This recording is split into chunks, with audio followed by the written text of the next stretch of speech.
எரேமியா தீர்க்க தரிசன புஸ்தகம் 29வது அதிகாரம். எரேமியா 29வது அதிகாரத்தின் 14வது வசனத்தை வாசிக்கிறேன். எரேமியா 29:14. நான் உங்களுக்கு காணப்படுவேன் என்று கர்த்தர் சொல்லுகிறார். நான் உங்கள் சிறையிருப்பை திருப்பி நான் உங்களை துரத்திவிட்ட எல்லா ஜாதிகளிலும் எல்லா இடங்களிலும் இருந்து உங்களை சேர்த்து நான் உங்களை விலக்கி இருந்த ஸ்தலத்துக்கு உங்களை திரும்பி வர பண்ணுவேன் என்று கர்த்தர் சொல்லுகிறார். கரங்களை உயர்த்தி ஆமென் சொல்லுவோம். முதல் லைன் தான், நான் உங்களுக்கு காணப்படுவேன், நான் உங்களுக்கு காணப்படுவேன். கடந்த வாரத்தில் இந்த வார்த்தை ஆவியானவர் ஆமென் கடந்த வாரம் என்று சொல்லும்போது சனிக்கிழமை இரவு ஒரு 12:30 மணி இருக்கும். ஆராதனைக்காக செபித்து படுத்துட்டேன். அதுக்கப்புறம் எழுப்பி விட்டு ஆண்டவர் அந்த வேத வார்த்தையை பார்க்க வைத்தார். கர்த்தர் எதை சொல்லணும்னு விரும்புகிறாரோ அதை நமக்கு தெரியப்படுத்துகிற தேவன். நான் உங்களுக்கு காணப்படுவேன்.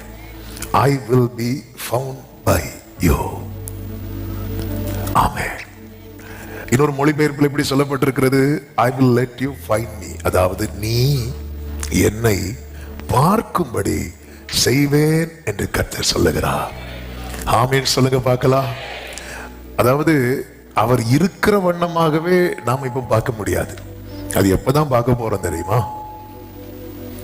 ஆமென். அது எப்ப பார்க்க போறோம் அப்படின்னா கர்த்தருடைய வருகை நாளிலே அவர் இருக்கிற வண்ணமாகவே பார்க்க போகிறோம். ஆனால் இப்பொழுது கர்த்தர் சொல்ல விரும்புகிற காரியம், ஆண்டவர் வேதத்துல அவருடையவர்களை சந்தித்த தருணங்கள் ஆதியாகமம் முதல் வெளிப்படுத்தின விசேஷம் வரைக்கும் நம்மால் பார்க்க முடியும். எல்லா தேவ பிள்ளைகளும் ஒரு இடத்துல தேவனால் சந்திக்கப்பட்டிருப்பார்கள். ஆபிரகாமுக்கு தேவன் தம்மை எப்படி காண்பித்தார் என்றால் சர்வ வல்லவராக காண்பித்தார். அதனால் அவன் விசுவாசத்தில் வல்லவனானான். மோசேக்கு கர்த்தர் தம்மை எப்படி காண்பித்தார் என்றால் இருக்கிறவராகவே இருக்கிறேன் என்று தம்மை காண்பித்தார், இருக்கிறவராக காண்பித்தார். அதனால் மோசே தேவ சித்தம் செய்ய புறப்பட்டான். தாவீதுக்கு கர்த்தர் தம்மை எப்படி காண்பித்தார் என்று தாவீது கிட்ட கேட்டா சொல்லுவாரு, ஆமென், அவர் எனக்கு அவரை எப்படி காண்பித்தார் தெரியுமா? மெய்ப்பராக காண்பித்தார். அதனால தாவீது பயம் இல்லாமல் பயணித்தான். மரண இருளின் பள்ளத்தாக்கிலே ஆமென் நான் பயப்படேன் என்று சொல்லுகிறான். பயம் இல்லாமல் பயணித்தான்.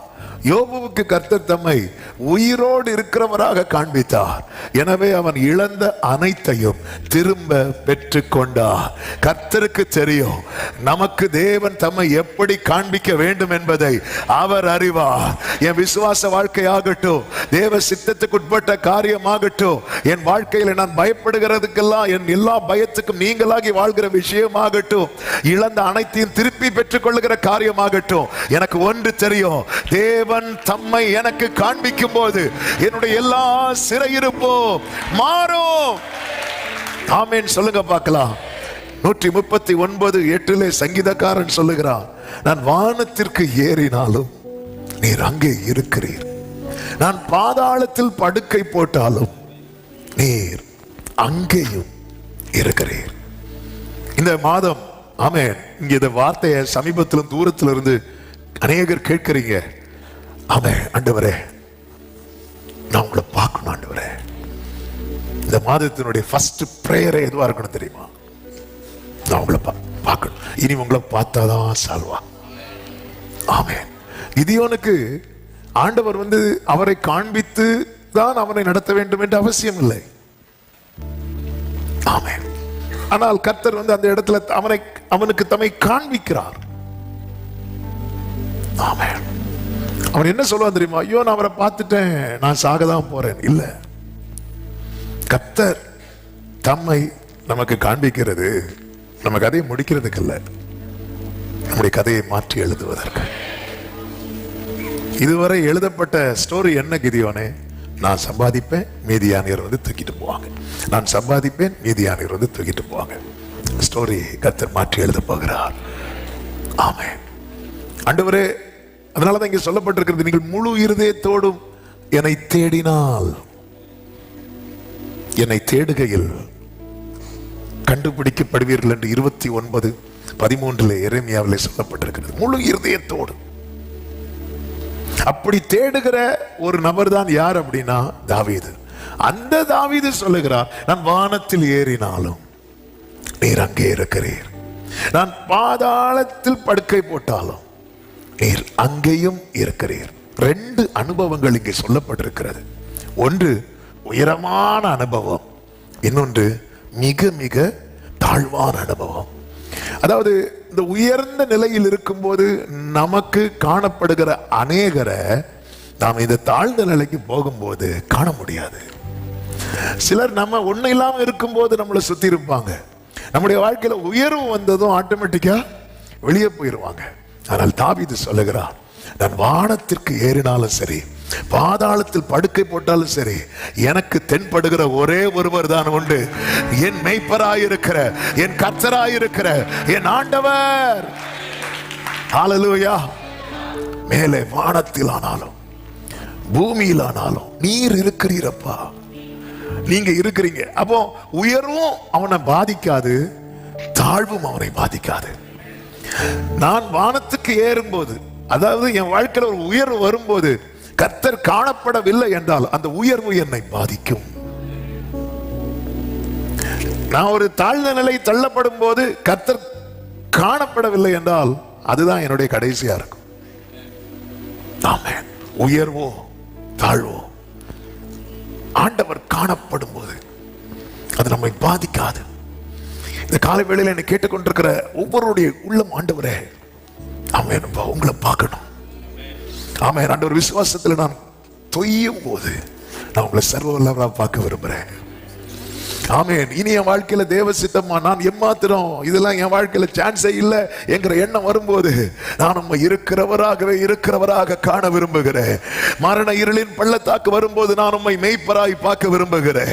ஆமென். ஒவ்வொரு சூழ்நிலையில தேவன் தம்மை தம்முடையவர்களுக்கு எப்படி காண்பிக்க வேண்டுமோ அப்படி காண்பித்ததுனால அவங்க எல்லாரும் ஜெயித்து எபிரேயர் 11 இடம் பெற்றார்கள்.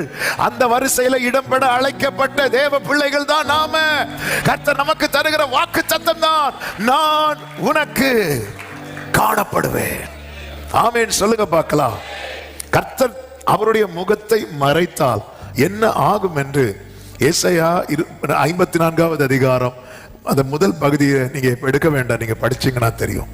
சிறுமைப்பட்டவளே, பெருங்காற்றில் அடிப்பட்டவளே, தேற்றரவற்றவளே, இப்படிதான் அந்த அதிகாரம் ஆரம்பத்தில் எழுதப்பட்டிருக்கும். ஏன் சிறுமைப்பட காரணம் என்ன? பெருங்காற்றில் அடிக்கப்பட காரணம் என்ன? தேற்றரவு அற்றவளாக காரணம் என்ன? ஆண்டவர் சொல்லுகிறார், நான் இமைப்பொழுது என் முகத்தை உனக்கு மறைத்தேன். 104வது சங்கீதம் 29வது வசனத்திலே சொல்லப்பட்டிருக்கிறது, நீர் உமது முகத்தை மறைக்க திகைக்கும். ஆண்டவருக்கு தெரியும், ஆண்டவரே உமக்கு காத்திருக்கிறோம்ப்பா, நீங்க உங்க முகத்தை மறைச்சிட்டீங்கன்னா அங்கதான் எங்களை நடுக்கம் பிடிக்கும், பயம் எங்களை பிடிக்கும். நீர் உமது முகத்தை மறைக்க திகைக்கும். சீஷர்கள் நடுக்கடலிலே தத்தளித்துக் கொண்டிருந்த போது இயேசுவை பார்த்தா இயேசு கண்ணை மூடி தூங்கிட்டு இருக்கிறார்.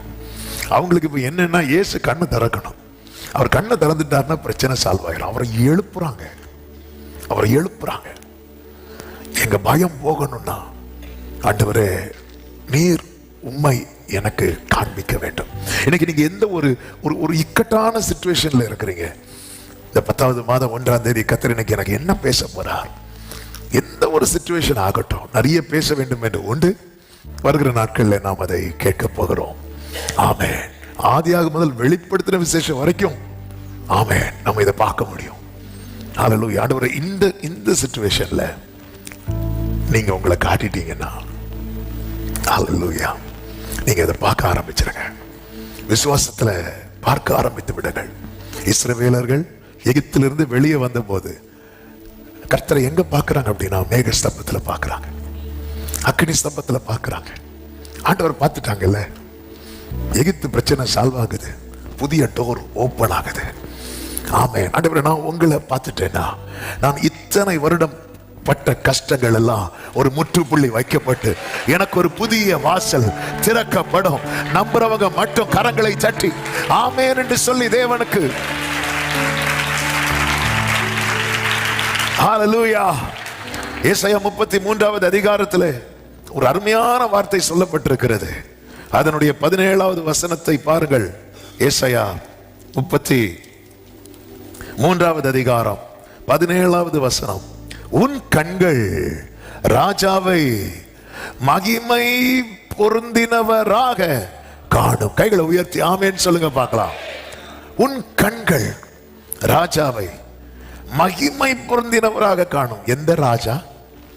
சரித்திரத்துக்குள்ள நான் போகவில்லை, ஆனால் ஆவியானவர் இதை எழுதினதுனால அவரே அதே அதிகாரத்தில் எழுதி வைத்திருக்கிறார். அதனுடைய 22வது வசனத்துல கர்த்தர் நம்முடைய நியாயாதிபதி, கர்த்தர் நம்முடைய நியாய பிரமாணிகர். அடுத்த வார்த்தை எல்லாரும் சேர்ந்து சொல்லுங்க, கர்த்தர் நம்முடைய ராஜா. சத்தமா ஆமென் சொல்லுங்க பார்க்கலாம். அவர் நம்மை ரட்சிப்பார். இனி அதே 17வது வசனத்துக்கு வாருங்கள்.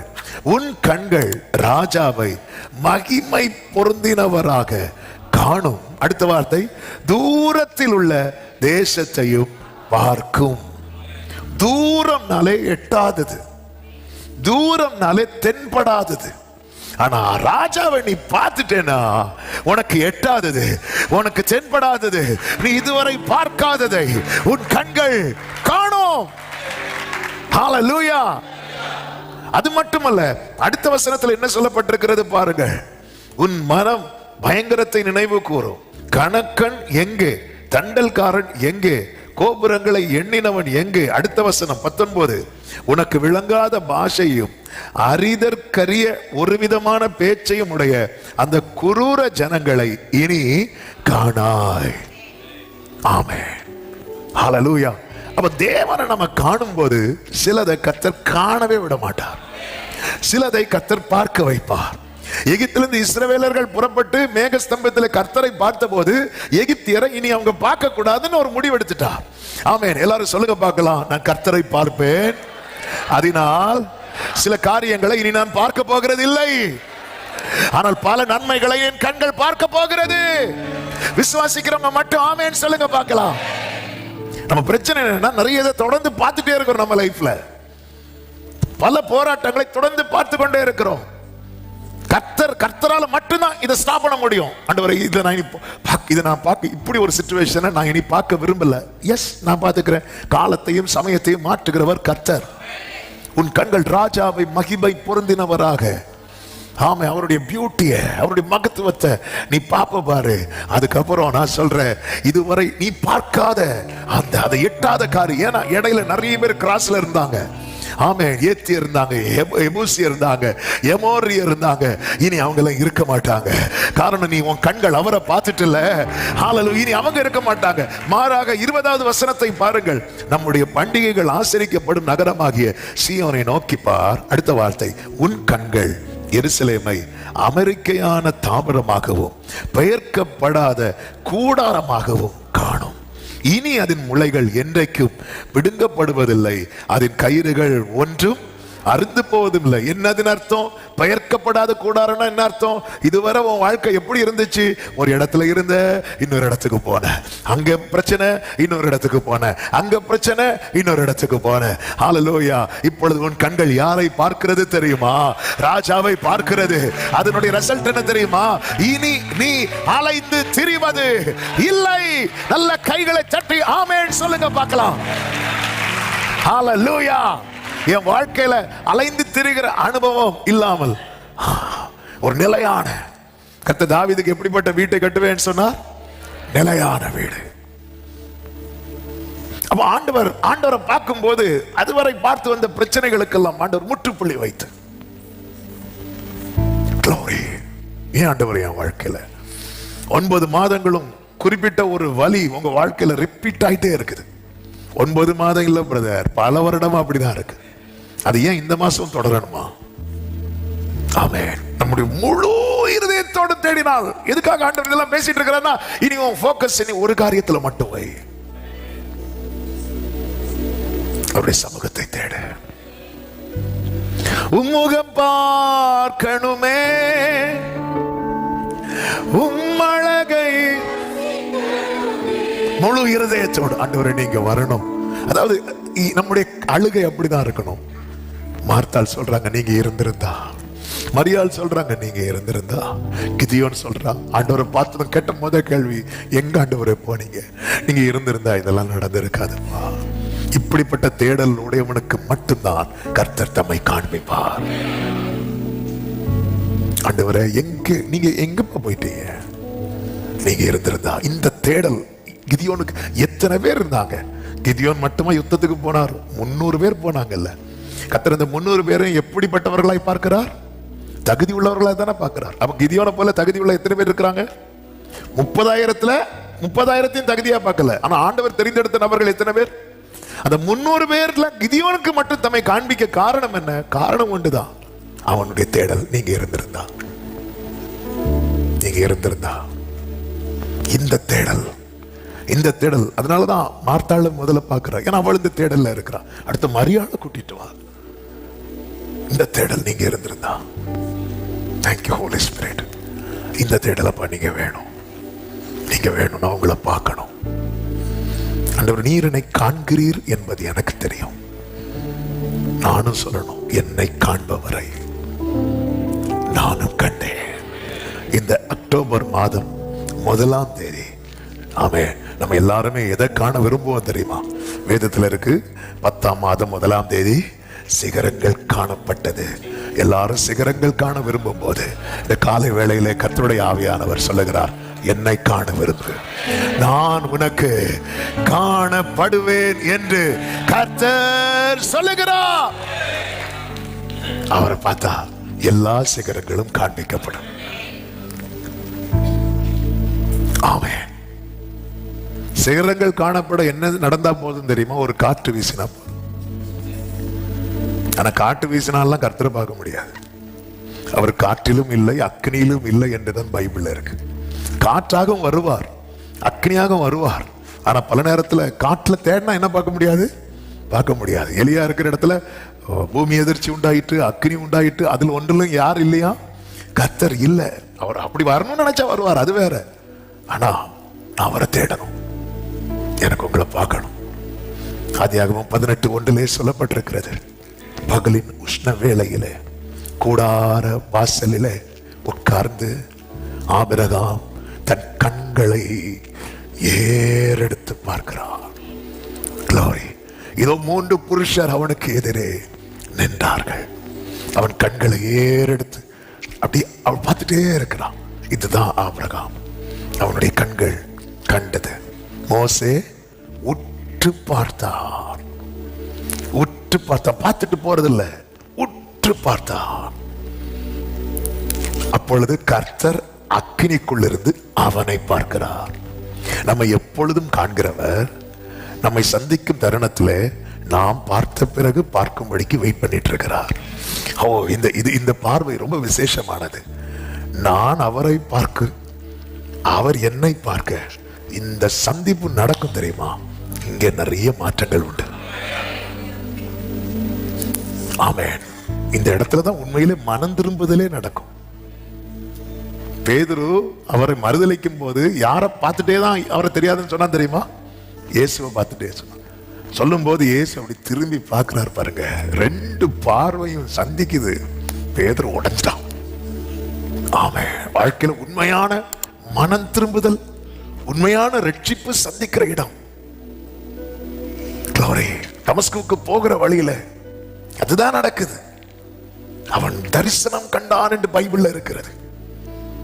அந்த பார்வையில தான் அவன் கண்கள் இருக்கிற செதில்கள் எல்லாம் கீழே விழுது. ஒரு புதிய பார்வை. அவனுக்கு அதுவரை லாபமாக இருந்த அனைத்தும் நஷ்டம் என்றும் குப்பை என்றும் அவன் தள்ளினான். மீதியானியருக்கு அதுவரை பயந்து கொண்டிருந்த கிதியோன் இந்த பார்வை அவரை பார்த்த பிறகு, அவரை சந்தித்த பிறகு அவனுடைய நிலைமையே வேற. எல்லாரும் லோத்து வர சோதோமுக்கு கீழே இருக்கும் போது சோதோமின் ராஜாவுக்கு முன்பதாக அப்படி நெஞ்ச நிமித்திட்டு ஆபிரகாமுக்கு எப்படி நிக்க முடிஞ்சதுன்னா மெல்கிசேதேக்கை அவன் பார்த்துட்டு வரான். இந்த அக்டோபர் மாதத்துல நீங்க பார்க்க வேண்டியவரை பார்த்துட்டு போங்க. எது எது உங்களால ஃபேஸ் பண்ண முடியலையோ அதெல்லாம் ஃபேஸ் பண்ண வைப்பா. என் வாழ்க்கையில் ஆண்டவர் இதை நான் பார்க்க விரும்பலப்பா. உங்ககிட்ட நீங்க உங்க எதெல்லாம் நீங்க பார்க்க விரும்பல அப்படின்னு கேட்டா ஒரு பெரிய பட்டியலை போடுவோம். எதெல்லாம் பார்க்க விரும்புறீங்க அப்படின்னு கேட்டா ஒரு பட்டியல் வரும். ஆமே, இது ரெண்டுமே நடக்கும். அதுதான் கர்த்தர் ப்ராமிஸ் பண்ணி இருக்கிறார். புரிந்து கொள்ள வேண்டும். என்னுடைய இருதயம் கர்த்தரை தேடட்டும். எப்படி தேடணும் தெரியுமா? முழு இருதயத்தோடு, முழு இருதயத்தோடு. அந்த ஏக்கம், அந்த தேடல், அது நமக்குள்ளே இருந்து கொண்டே இருக்க வேண்டும். அந்த தேடல் உடையவர்களாய் நாம் காணப்பட வேண்டியது அவசியமா இருக்கிறது. அந்த தேடல் நமக்குள்ளே உண்டாகும் போது ஆண்டவர் சொல்றார், நீங்க தேடுகையில் தேடுகையில். அந்த வசனத்தை பாருங்கள், 29 அதனுடைய 13வது வசனம். உங்கள் முழு இருதயத்தோடும் என்னை தேடினீர்களானால் என்னை தேடுகையில் கண்டுபிடிப்பீர்கள். எல்லாரும் கேட்கிறவர்களாய் இருக்கிறோம், தேடுகிறவர்களாய் மாறும். ஜெபத்தின் அடுத்த நிலைதான் தேடுதல். கேட்பதுனா எனக்கு அவர் தூதன் அனுப்பினாலும் போதும், எனக்கு பதில் எப்படியாவது வந்தா போதும். தேடுதல் அப்படின்னா எனக்கு அவர் தான் பார்க்கணும், அவர் தான் வரணும். அல்லேலூயா. யாபோ காட்டின் கரையில ஏணி வச்சு தூதர்கள்ல ஏறி இறக்குனா அங்க கதை நடக்காது, அங்க அவர் தான் வரணும். யாக்கோபு அவரை சந்திக்கிறான். 20 வருஷம் ஃபேஸ் பண்ண முடியாத பிரச்சனை, ஏசா பிரச்சனை. 20 ஏசா என்னைக்கு இருந்தாலும் என்னைக்குனாலும் ஏசா பிரச்சனை எனக்கு இருக்கதான் செய்யும். கர்த்தரை ஃபேஸ் பண்ணா பாருங்க. இத்தனைக்கும் 20 வருஷத்துக்கு முன்னாடி யாக்கோபு தனியா தான் இருந்தான். ஆனா இப்பொழுது யாக்கோபுக்கு வேலைக்காரங்கள்லாம் இருக்கிறாங்க, 2 பரிவாரங்கள் இருக்கு. ஆனால ஃபேஸ் பண்ண முடியல. நம்ம ஒண்ணு இல்லாத போது ஃபேஸ் பண்ணாத பல பிரச்சனைகளை இன்னைக்கு எல்லாம் இருக்கும் போதும் ஃபேஸ் பண்ண முடியல. ஆமென். இன்னும் சொல்ல வேண்டுமானால், யாக்கோபு முதல்ல ஏசா ஃபேஸ் பண்ண முடியாம ஓடுனால, அப்போ அவனுக்கும் ஆண்டவருக்கும் சம்மதம் கிடையாது. இப்போ ஆண்டவர் அவனை சந்திக்கிறார், பேசுகிறார், எல்லாம் உடன்படிக்கையை கொடுக்கிறார், வாக்குத்தத்தம் கொடுக்கிறார், எல்லாமே இருக்கு. இருந்தும் ஃபேஸ் பண்ண முடியல. இனி ஃபேஸ் பண்ணணும்னா ஒரே வழிதான் இருக்கு. என்ன? நீ அவரை ஃபேஸ் பண்ணணும். நீ அவரை ஃபேஸ் பண்ணணும். நீ அவரை ஃபேஸ் பண்ணணும். அப்பதான் ஆண்டவர் கேட்பார்ல, நீ உன் பேர் என்ன அப்படின்னு. யாக்கோபு உண்மையிலேயே தான் யார் என்பதை உணர்ந்த டைம் அது. நான் ஆண்டவரை சந்திக்கும் போதும் உண்மையிலே நான் யாரு, நான் எந்த சிச்சுவேஷன்ல இருக்கிறேன் என்பதை தான் யார் என்கிறதை உணராததுனால தானே நாம ஈசாக்கு முன்னாடி என்ன சொல்வாரு? ஏசா என்பார்.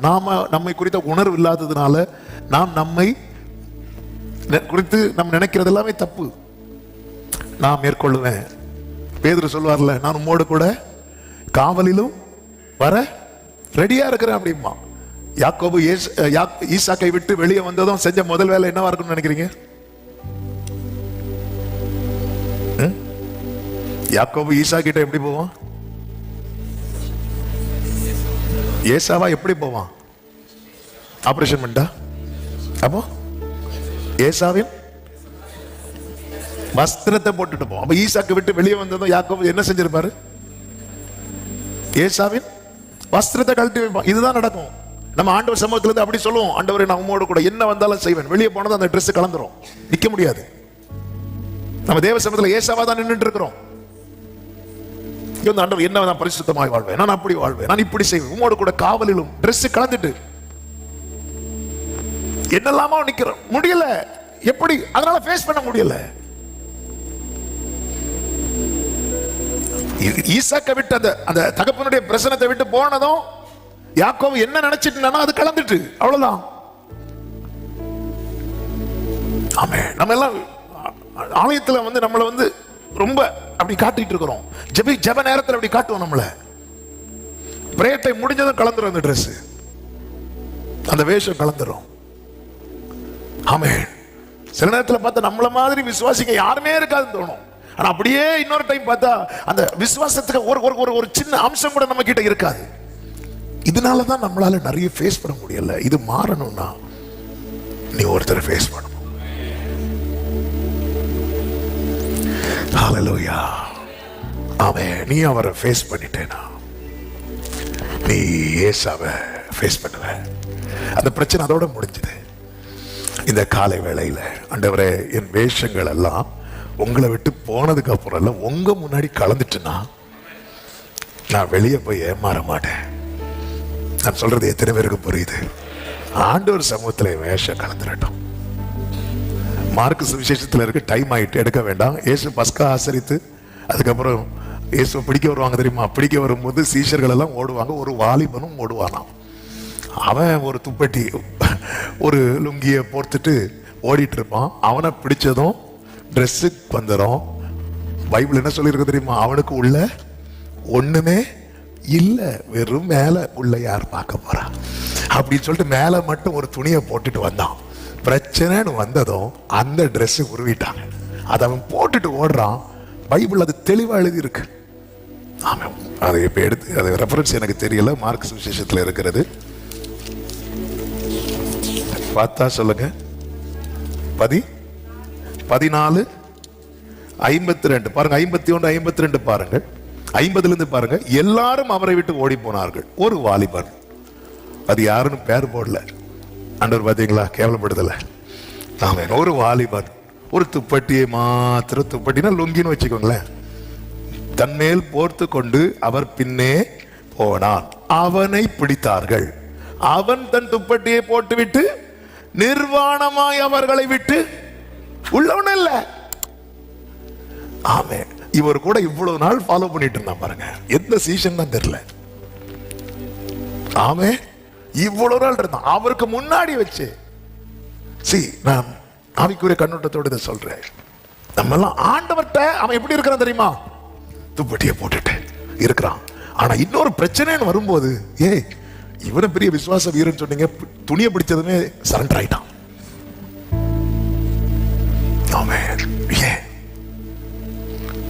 இன்னைக்கு நிறைய பிரச்சனைக்கு முன்னாடி நம்ம இப்படித்தான் இருக்கிறோம். ஹேண்டில் பண்ண முடியல. ஆண்டவர் என்ன ஆண்டவர் செய்ய கத்த தருகிற வார்த்தை தான் இது. நான் உனக்கு காணப்படுவேன். நீ முழு இருதயத்தோடு, எரேமியா 29:13, நீங்கள் உங்கள் முழு இருதயத்தோடு என்னை தேடுவீர்களானால், என்னை தேடுகையில். ஆமென். தேவ பிள்ளைகளே, அதனாலதான் ஆண்டவர் என்ன சொல்றது? முதலாவது தேவனுடைய ராஜ்யத்தை தேடுங்கள் அப்படிங்கிறார். தேடுங்கள், நீ தேடணும். தேவனை தேடுகிற உணர்வுள்ளவன் உண்டோ? இந்த கூட்டத்திலே ஆண்டவர் அப்படிதான் பார்ப்பார். கேட்கிறவர்களா தான் இருப்போம். அவன் எல்லாரும் நம்ம அற்புதத்தை கேட்க போறோம் அப்படின்னா கேட்கிறவர்கள் இருக்கிறோம், தேடுகிறவர்கள். அவன் பல பிரச்சனைக்கு முற்றுப்புள்ளி வைக்கப்படவும் ஒரு புதிய நன்மைக்கான வாசல் திறக்கப்பட வேண்டுமானால் என்று கத்த தருகிற வார்த்தை இதுதான். நான் உனக்கு காணப்பட்டால் மட்டும்தான் நடக்கும். நான் காணப்பட்டால் மட்டுமே நடக்கும். காணப்படுவீங்களா ஆண்டவரே? நீ தேடுனா, நீ என்னை தேடுகையில், அதன் அர்த்தம் என்ன? தேடுறவனை கத்தர் ரொம்ப காக்க வைக்க மாட்டார். நீ தேடுகையில், தேடிட்டு இருக்கும் போதுதான் நான் அட்டென்ட் பண்ணுவேன். தேடி முடிச்சுட்டு உட்கார்ந்த போதில்ல, தேடி கொண்டு இருக்கும் போது. கேட்டா உடனே தருவார், கொஞ்சம் டைம் ஆகியும் தருவார், உட்கார வச்சு ரொம்ப டிலே ஆகி தருவார். நான் தேடுனா தேடிட்டு இருக்கும் போதே தென்படுவார். இதான் வித்தியாசம். நீ தேடுகிறவனா மாறிட்டேன்னா, கேட்கிறவனா மட்டும் இருக்கிறதுனாலதான் ரொம்ப வெயிட்டிங்ல வச்சிட்டு இருக்கிறான். நீ தேடுறவனா மாறிட்டீங்கன்னா உன் வெயிட்டிங் பீரியட் எல்லாம் முடிவுக்கு வரப்போகுது. நான் சொல்லுகிறது எத்தனை பேருக்கு புரிகிறது என்று தெரியவில்லை. ஆண்டவரை நான் ரொம்ப வருஷம் காத்திருந்தேன். நீ தேடுகிறவனாய் மாறு. ஆண்டவர் முதல் யாக்கோபுக்கு தன்னை விசிட் பண்ண போது யாக்கோபு கேட்கிறவனாய் இருந்தான். எனக்கு உண்ண உணவு வேணும், உடுக்க உடை வேணும், அது வேணும், இது வேணும், எல்லாம் கேட்கிறவனாய் இருந்தான். ஆனால் யாபோக்காற்றின் கரையிலே அவன் தேடுகிறவனாய் இருந்தான். எனவேதான் கர்த்தர் என்ன சொல்லுவா தெரியுமா? நான் போகட்டும், பொழுது விடுகிறது. அது அர்த்தம் என்ன? யாக்கோபு அவரை போக விடவில்லை. நான் போகட்டும்னு சொன்னதுக்கு அப்புறம் தான் யாக்கோபே சொல்றேன், என்ன பிளஸ் பண்ணுங்கன்னு சொல்றேன். அப்ப அவ்வளவு நேரம் அவன் பிடிச்சுதான் வச்சிருந்தான். பிடிச்சுதான் வச்சிருந்தான். அந்த இடத்துல எனக்கு சாப்பாடு வேணும், எனக்கு எந்த இதான் தேடுகிறவனுக்கு என்ன தேவை? அவருடைய பிரசனம் தேவை, அவ்வளவுதான். தேடுகிறவனுக்கு அவருடைய பிரசனம் தேவை. நீங்க வந்து இருந்தா போதும்பா ஆண்டவரே. அவன் கர்த்தர் வருவாருங்க. ஆபிரகாம் வீட்டுல என்ன, ஆபிரகாம் பெரிய சோஃபாலாம் போட்டு உட்கார வச்சார். கூடாரத்தில் இருக்கிறார் ஆபிரகாம். ஆண்டவருக்கு வீட்டுக்குள்ள கூட உட்கார வைக்க முடியல.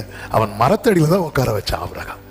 மரத்தடியில் ஆண்டவர் வந்து உட்கார்ந்தாரா இல்லையா? மரத்தடியில சாஞ்சி உட்கார்ந்தார். ஆமே.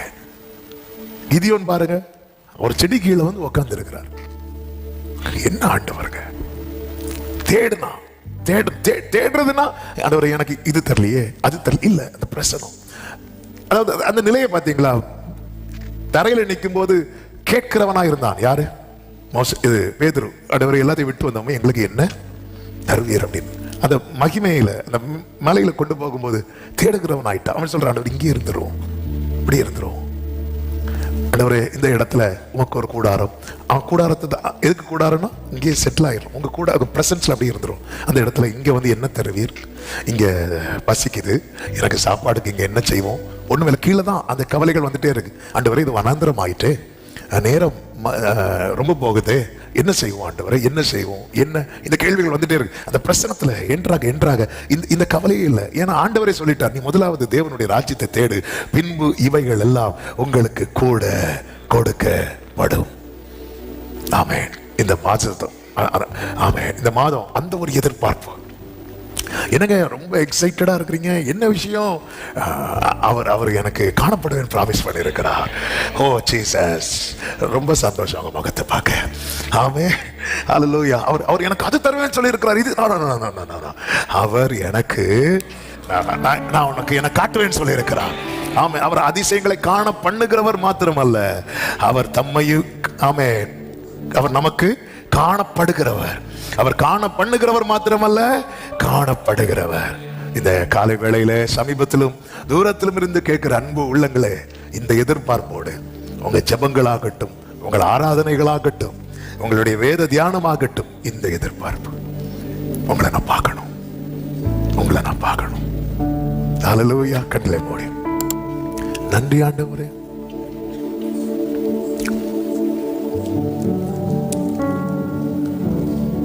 Thank you, Holy Spirit. நன்றி ராஜா. Oh Jesus,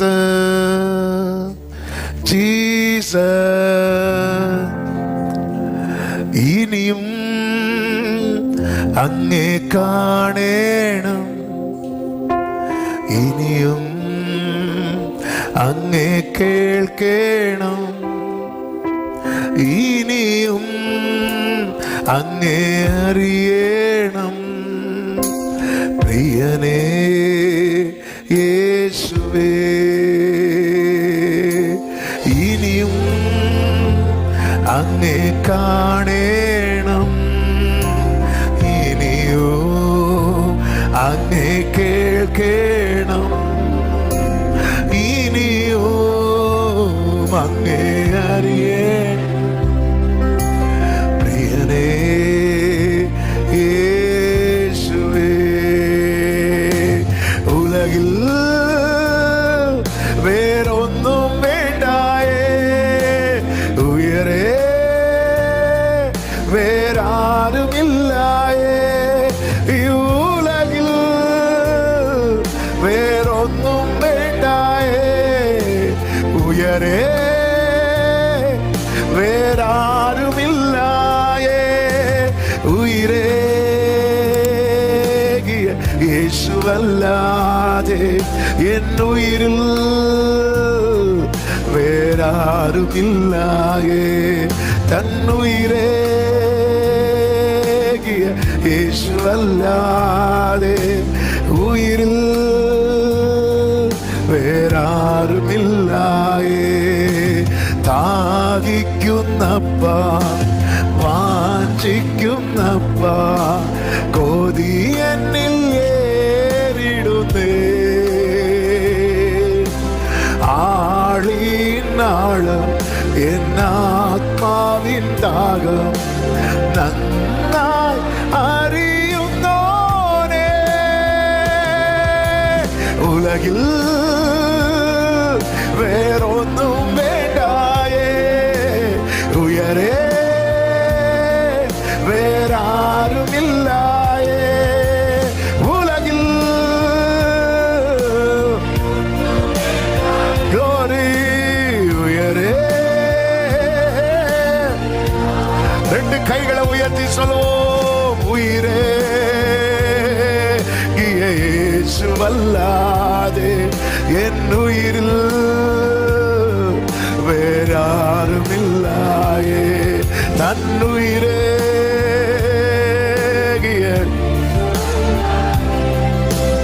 உயிரே. ஒருவேளை நீங்க நினைக்கலாம், நான் இதுவரை இப்படி தேடவே இல்லையே அவரை. ஆண்டவரே, சிலதை பார்க்கணும் சிலதை பார்க்க கூடாது என்பதற்காக அல்லப்பா, எனக்கு உங்களை பார்க்கணும். எனக்கு அந்த முழு இருதயத்தோடும் தேட வச்சிருக்கப்பா. உண்மையிலே எத்தனை பேர் அதை கேட்கறீங்க? அப்படி கேட்கிறவங்க உங்க வலது கரத்தை உயர்த்தி உங்க இடது கரத்தை இருதயத்துல வச்சு, என் பிரச்சனை சால்வ் ஆகுறதுக்காக இல்ல ஆண்டவரே, நான் உனக்கு காணப்படுவேன். எவ்வளவு நல்ல தேவனுங்க. பிரச்சனைன்னு வரும்போது ஓடி ஒளிகிறவர் அல்லங்க அவர். நமக்கு ஒரு ஆபத்துனதும் ஆமென் ஹல்லேலூயா, அவர் தம்மை வெளிப்படுத்துகிறவர், தம்மை வெளிப்படுத்துகிறவர் நல்ல கர்த்தர் அவர். ஆண்டவரே, என் இருதயம் வேற எதையுமே தேடக்கூடாது. இந்த 10ஆம் மாதம் 1ஆம் தேதி காலையில இது ஒரு ஜெபத்தை செய்ய ஆவியானவர் ஏவுகிறார். என் இருதயம் பல காரியங்களை தேடுகிற கூட்டத்தில் நீங்க அப்படி இருக்கக்கூடாது. என் இருதயம் உண்மை மட்டுமே. இனியும் அங்கே காணேனும், இனியும் அங்கே கேட்கேனும், இனியும் அங்கே அறிய பிரியனே இயேசு. உலகில் வேறொன்றும் வேண்டாயே, உலகில் வேறொன்றும் வேண்டாயே, உயரே வேறாரும் இல்லாயே. உலகில்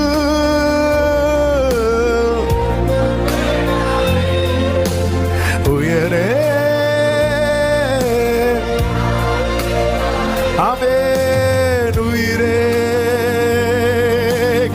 இயேசுவல்லாதே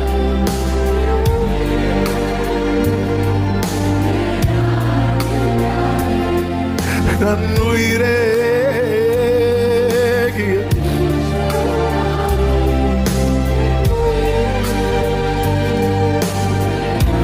பரிசுத்த பிதாவே, நல்ல தகப்பனே, உங்க பிரசன்னத்துக்காக நன்றி. இந்த புதிய மாதத்தின் கால வேளையில் உங்க சமூகத்தில் எங்களை அழைத்து கொண்டு வந்து பாட துதிக்க ஆராதிக்க வைத்த அன்புக்காக ஸ்தோத்திரம். தகப்பனே, எங்களோடு பேசி நீ தந்த நல்ல வார்த்தை. நீர் ஆண்டவரே உம்மை எங்களுக்கு காண்பிக்க விரும்புகிறீர்.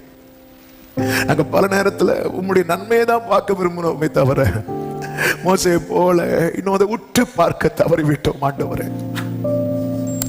ஆண்டவரே உங்களை பார்க்கணும். ஹல்லேலூயா. இந்த பகலின் உஷ்ண வேளையில ஆபிரகாமுக்கு உம்மை பார்க்க முடியுமானா? அந்த ஒரே பர்வதத்தில் மோசேக்கு உம்மை பார்க்க முடியுமானா? மீதியானியருக்கு பயந்து ஆலைக்கு சமீபமாய் போரடிக்கிற இடத்துல கிதியோனுக்கு உம்மை பார்க்க முடியுமானால்? 7 மடங்கு அக்னியிலே சாத்ராக் மேஷாக் ஆபேத்நேகோவுக்கு உம்மை பார்க்க முடியுமானால்? ஆண்டவர், நீர் ஆண்டவர் எங்களை பார்க்க வைக்கிற தேவன் அப்பா. உங்களை பார்த்தா போதும்பா. எங்க வாழ்க்கையில தொடர் பிரச்சனைக்கெல்லாம் முற்றுப்புள்ளியும் ஒரு புதிய துவக்கமும் உங்களை பார்க்கிறதுல எங்களுக்கு உண்டாகும். ஆண்டவரே, கிருபை செய்யும். இந்த தேடல் ஒவ்வொருவருக்குள் உண்டாவதாக. தேவ சமாதான கிருபை ஆட்கொள்ளட்டும். இந்த மாதம் ஒவ்வொருவருக்கும் நன்மையாய் ஆசீர்வாதமாய் இருக்க அனுக்கிரகம் செய்தரலும். கண்மணியை போல காத்தரலும். கையின் கிரியைகளை ஆசீர்வதிங்க. போக்கில வரத்திலும் பாதுகாத்துக்கோங்க. ஒவ்வொரு கூடாரத்திலும் ஆண்டவரே தேவ பிரசன்னம் வெளிப்படும். இதுவரை வெளிப்படாத வண்ணம் வெளிப்படுவதை சொல்லணும். கர்த்தர் இருக்கிறார், கர்த்தர் இருக்கிறார் என்று சொல்லுகிற வண்ணம் அந்த தேடல் ஒவ்வொருவருக்குள் உண்டாகட்டும். நீர் ஆளுகை செய்யும், ஆசீர்வதியும். சபையில் நடக்கிற ஊழியங்கள், வெளி ஊழியங்கள் எல்லாவற்றையும் அதை பொறுப்படுத்திக் கொள்ளும். தேவன் மகிமைப்படுவீராக. ஆண்டவரே, நீர் அதிசயங்களை காண பண்ணுகிறவர் மாத்திரமல்ல, நீர் எங்களுக்கு காணப்படுகிறவராகவும் இருக்கிறீர். கர்த்தாவே, ஒவ்வொருவரும் இது சாட்சியாய் சொல்லட்டும்பா. எல்லா மகிமை கனமுக்கு செலுத்துகிறோம் இரட்சகர் இயேசுவின் நாமத்தில் பிதாவே, ஆமென். சேர்ந்து சத்தமாய் சொல்லுவோம். என் ஆத்துமாவே கர்த்தரை ஸ்தோத்திரி, என் ஆத்துமாவே கர்த்தரை ஸ்தோத்திரி. கர்த்தர் செய்த சகல உபகாரங்களை மறவாதே. ஆமே. நம்முடைய கர்த்தராகிய இயேசு கிறிஸ்துவின் கிருபையும் பிதாவாகிய தேவனுடைய அன்பும் பரிசுத்த ஆவியானவருடைய ஐக்கியமும் சிநேகமும் பாதுகாவலும் நம் அனைவரோடும் எல்லா பரிசுத்தவான்களோடு கூட விசேஷமாய் கர்த்தரை முழு இருதயத்தோடு தேடுகிறவர்களோடு கூட கர்த்தருடைய வருகை மட்டும் தங்கியிருப்பதாக. ஆமென். ஹல்லேலூயா. God bless you. கர்த்தர் உங்களை ஆசீர்வதிப்பாராக. ஆமென்.